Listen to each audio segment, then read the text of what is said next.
Hi friends, అందరికీ శుభోదయం. Welcome to సంధ్యా రాగం. అలాగే అందరికీ దేవి నవరాత్రులు తొలి రోజు శుభాకాంక్షలు.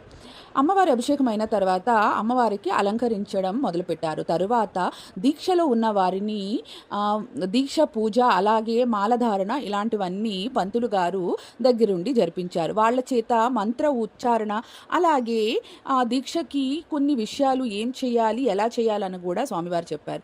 ఈరోజు సోమవారం కావున శివయ్యకు మహాన్యాసపూర్వక రుద్రాభిషేకం జరుగుతుంది. సో చాలామంది భక్తులు ఈ రుద్రాభిషేకంలో పాల్గొన్నారు.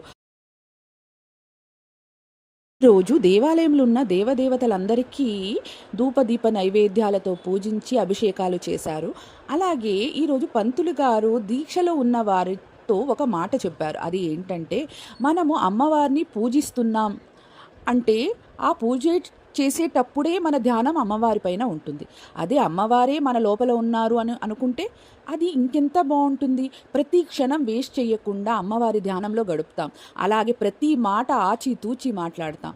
మన బుద్ధి, మనస్సు, మన దేహము అంతా అమ్మకు అంకితం ఇస్తాం. ఎందుకంటే అమ్మే మన లోపల ఉన్నారు కదా అని భావన మనకు కలుగుతుంది కదా. అదే పంతులు గారు చెప్పారు. నాకైతే ఇలా అర్థమైంది. సో నాకు అర్థమయ్యేది మీకు అర్థమయ్యేలా చెప్పాను. మరొక అందమైన వీడియోతో మళ్ళీ కలుద్దాం. అంతవరకు బై బై. సంజయ్.